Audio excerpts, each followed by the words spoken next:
ये कहानी किशनपुर नाम के एक छोटे से गांव की है, जहां अजय नाम का एक गरीब किसान रहता था। अजय के परिवार में उसके अलावा उसकी पत्नी सीमा और एक बेटा राजू था, जिनके साथ वह बहुत खुशी खुशी रहता था। अजय के पास गांव में अपनी एक जमीन थी, जहां पर खेती कर वह अपने घर का पालन पोषण करता था। परंतु अब उसकी वह जमीन पहले की तरह उपजाऊ नहीं रही थी। धीरे धीरे उसकी जमीन से फसल की पैदावार भी कम होने लगी थी। एक दिन इसी चिंता में वह अपने जमीन के पास बैठा होता है और कमाने का कोई और जरिया सोचने लगता है। दिन प्रतिदिन मेरे इस जमीन से उगने वाली फसल कम होते जा रही है लगता है। मुझे अब कोई दूसरी जमीन लेकर काम करना होगा या तो कोई और जरिया ढूंढना होगा कमाने का। पर अब मैं इस जमीन के भरोसे नहीं रह सकता हूँ।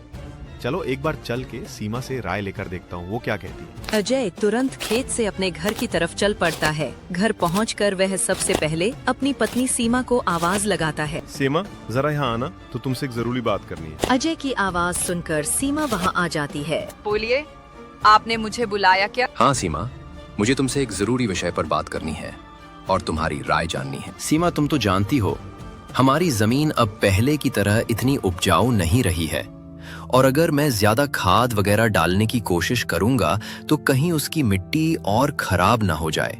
इसलिए सोच रहा हूं कि कुछ समय के लिए उस जमीन पर खेती करना छोड़ दूं।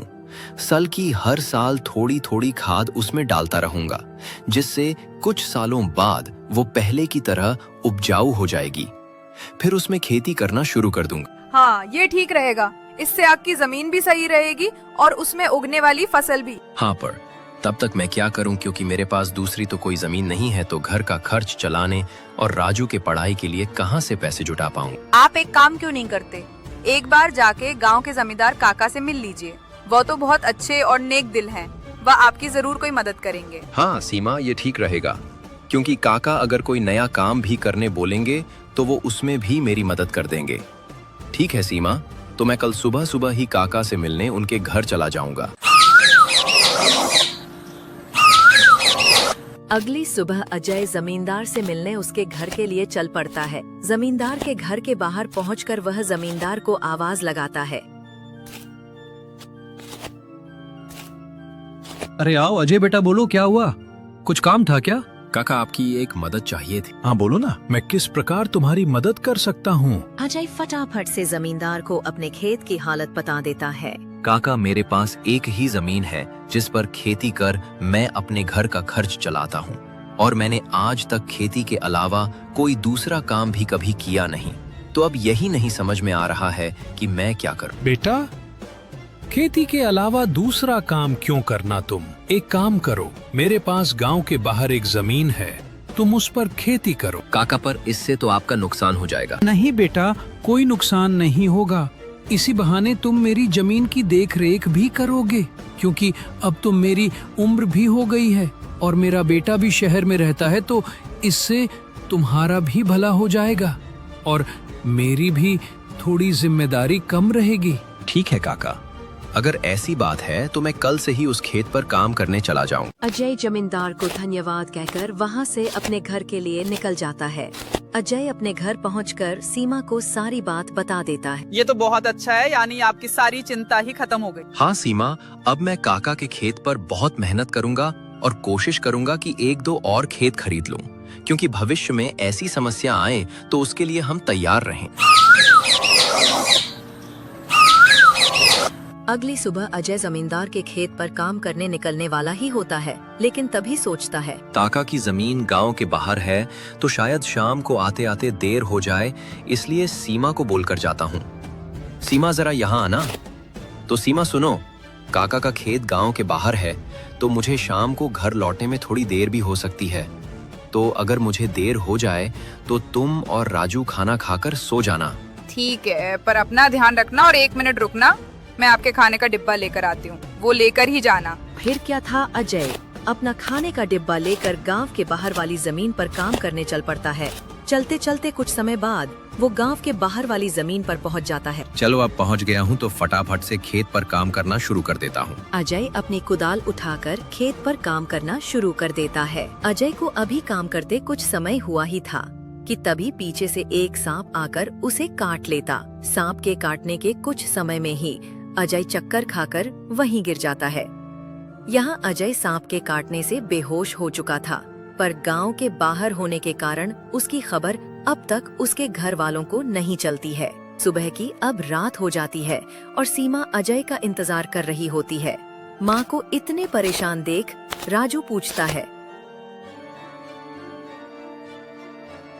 बेटा तुम्हारे पिताजी आज काम करने जमींदार काका के गांव के बाहर वाली जमीन पर गए हैं और उन्होंने मुझे बोला भी था कि उन्हें आते आते देर हो जाएगी, पर अब कुछ ज्यादा ही समय हो गया है। माँ आप क्यों फिक्र कर रही हो? पिताजी ने जब बोला था कि उन्हें आने में देर होगी तो कुछ सोच समझ कर कहा होगा। एक काम कीजिए, आप जाकर सो जाइए। राजू की बात सुनकर सीमा अपने कमरे में सोने के लिए चली जाती है। अगली सुबह भी जब सीमा देखती है कि अजय अब तक घर नहीं आया है, तो परेशान होकर वह सीधा जमींदार से मिलने उसके घर की ओर चली जाती है। सीमा जमींदार के घर पहुंचकर उनसे अजय के बारे में पूछने लगती है। नमस्ते जमींदार काका। नमस्ते बेटी, बताओ कैसे आना हुआ? काका अजय कल आपके गांव के बाहर वाले खेत में काम करने गए थे, पर अब तक घर नहीं आए हैं। क्या कहा बेटी? अजय कल गया था और अब तक घर नहीं आया? हाँ काका, उन्होंने मुझे कहा था कि खेत गांव के बाहर है तो आते आते रात हो जाएगी, पर अब तो रात की सुबह हो गई, पर वो अब तक नहीं आए हैं। चिंता मत करो बेटी, मुझे थोड़ा समय दो। मैं अभी किसी को भेजकर पता लगाता हूँ कि अजय कहाँ है। जमींदार तुरंत अपने घर में काम करने वाले घनश्याम को अजय को देखने अपने खेत पर भेजता है।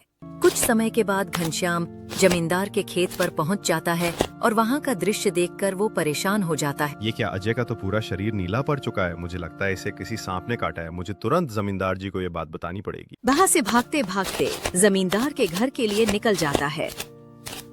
घनश्याम जैसे ही जमींदार के घर पहुंचता है, उसके कुछ कहने से पहले ही जमींदार उससे पूछने लगता है, क्या हुआ घनश्याम बेटा, तुम इतना दौड़ते हुए क्यों आए?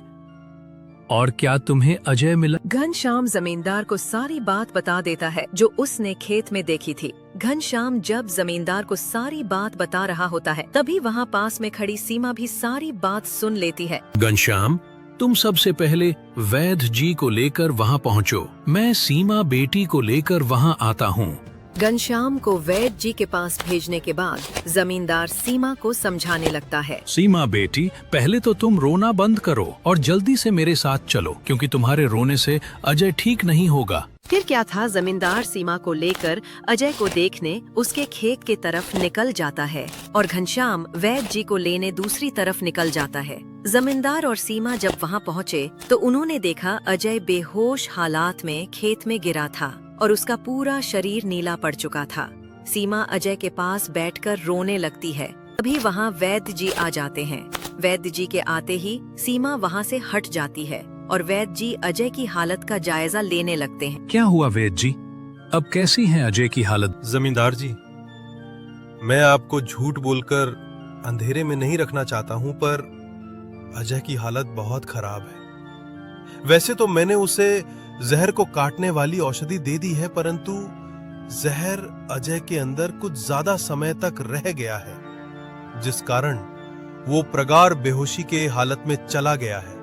प्रगाढ़ बेहोशी की हालत में व्यक्ति जीवित तो होता है, परंतु उसके बदन के हिस्से में हलचल नहीं होती है, और ये अब कब होश में आएगा ये भी नहीं कह सकते हैं। देखिए जमींदार जी, अभी के लिए मैं कुछ दवाइयां दे रहा हूं, उसे समय समय पर पानी में मिलाकर देना, बाकी तो सब ऊपर वाले के भरोसे। वैद्य अजय की हालत का जायजा लेकर और दवा देकर वहाँ से चले गए। फिर कुछ गांव वाले अजय को लाकर उसको उसके घर के बिस्तर पर लिटा देते हैं। देखो सीमा बेटी, तुम बिल्कुल चिंता मत करना। तुम अजय की अच्छे से देखभाल करो, देखना वो बहुत जल्द ठीक हो जाएगा। और तुम्हें अगर किसी भी चीज की कोई भी जरूरत हो तो मुझे जरूर बता देना, और हर महीने मैं तुम्हारे लिए और राजू के लिए कुछ पैसे भेजता रहूंगा, पर तुम हिम्मत मत हारना। जमींदार फिर वहाँ से सीमा को दिलासा देकर चले जाते हैं। जमींदार के जाने के बाद वहाँ राजू आ जाता है और अपने पिता की हालत देखकर सीमा से उसका कारण पूछने लगता है। वाह, ये पिताजी को क्या हुआ है? बेटा तुम्हारे पिताजी को कल खेत में सांप ने काट लिया है। जिस कारण वो बेहोश हो गए हैं। माँ तो पिताजी होश में कब आएंगे? बेटा वैद्य जी ने कुछ दवाइयाँ दी है और उन्हें समय समय पर पिलाने कहा है। उन्होंने बोला कि उन दवाइयों से वो बहुत जल्द ठीक हो जाएंगे। पर माँ पिताजी की ऐसी हालत है तो अब हमारे घर का खर्च कैसे चलेगा? बेटा तुम उसकी चिंता मत करो, मैं हूँ ना, मैं सब संभाल लूंगी। नहीं माँ, क्या क्या करोगे आप? पिताजी का ध्यान रखो, अब घर संभालो। अब खेत पे काम करके घर का खर्च चलाऊंगा। नहीं बेटा, तुमको काम करने की कोई जरूरत नहीं है, मैं सब संभाल लूंगी। तुम बस अपने पढ़ाई का ध्यान रखो। तुम्हारे पिताजी का सपना है कि तुम बहुत बड़े अफसर बनो और मैं तुम्हें वो बना के रहूंगी, भले उसके लिए मुझे कितनी भी मेहनत क्यों ना करनी पड़े। फिर सीमा राजू को वहाँ से पढ़ने भेज देती है। मुझे अब कुछ करना ही होगा, क्योंकि मैं अब अजय का ठीक होने का इंतजार तो नहीं कर सकती हूँ। मुझे अब खुद जाके खेती करनी होगी और हो सके तो कोई और काम भी देखना होगा। अगली सुबह सीमा सीधे जमींदार से मिलने पहुँच जाती है। नमस्ते जमींदार काका। नमस्ते बेटी, बताओ कैसे आना हुआ और अजय की तबीयत अब कैसी है? काका, अजय की तबीयत फिलहाल तो वैसी ही है और मुझे आपकी एक मदद चाहिए थी, इसलिए मैं आपसे मिलने चली आई। हाँ बोलो ना बेटी, मैं तुम्हारी किस प्रकार मदद कर सकता हूँ?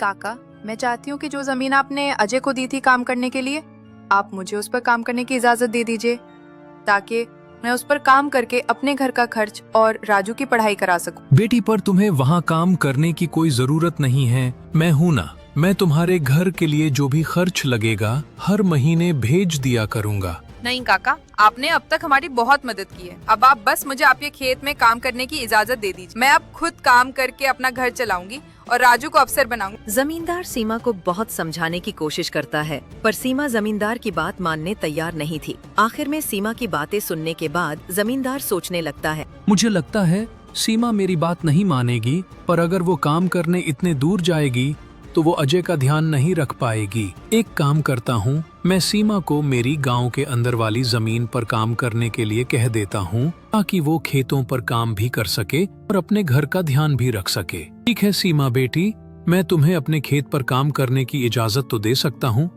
पर तुम्हें मेरी एक बात माननी होगी। हाँ काका, बोलिए ना, मैं आपकी हर बात मानने को तैयार हूँ। बेटी, तुम्हें मेरे गांव के बाहर वाले खेत पर काम करने की कोई जरूरत नहीं है। मेरे पास तुम्हारे घर के नजदीक भी एक खेत है, तुम वहां काम कर सकती हो, ताकि तुम अपने घर का और अजय का दोनों को ख्याल रख पाओगी। बेटी, पर एक छोटी सी समस्या है, वो खेत बाहर वाले खेत से थोड़ा छोटा है। हाँ तो कोई बात नहीं है काका, वो खेत मेरे घर से नजदीक है, वही बहुत बड़ी बात है। मैं खेत में काम करने के साथ साथ दूसरे के घर का काम भी करना शुरू कर दूंगी, ताकि उन पैसों से मैं राजू की पढ़ाई का खर्च निकाल सकूं। काका, मुझे काम करना ही होगा। अजय का सपना था कि राजू पढ़ लिख कर बड़ा आदमी बने। अगर मैं मेहनत नहीं करूंगी तो उसका सपना अधूरा रह जाएगा।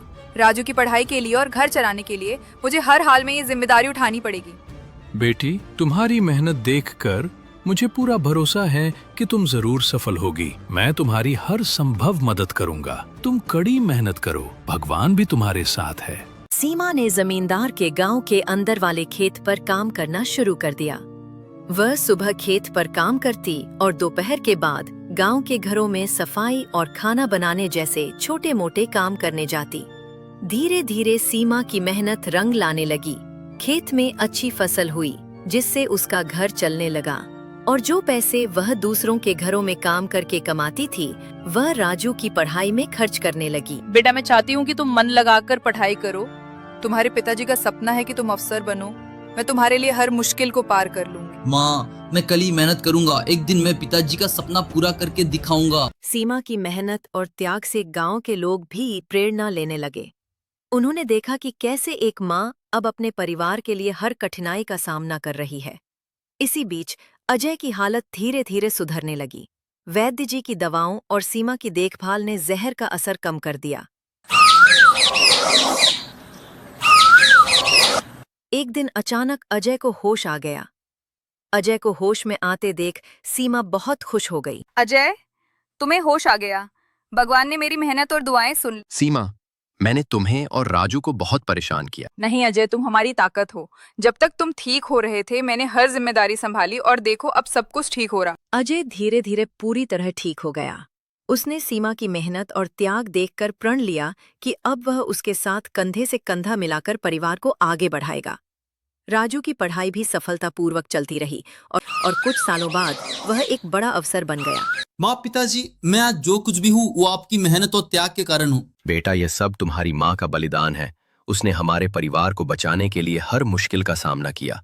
सीमा का त्याग और अजय का साथ दोनों ने मिलकर एक नई मिसाल कायम की। गांव वाले अब भी उनकी इस कहानी को आने वाली पीढ़ियों को प्रेरणा के रूप में सुनाते हैं। इस तरह माँ का त्याग की ये कहानी हमें सिखाती है कि एक माँ का समर्पण किसी भी चुनौती को पार कर सकता है और परिवार को जोड़ कर रखता है।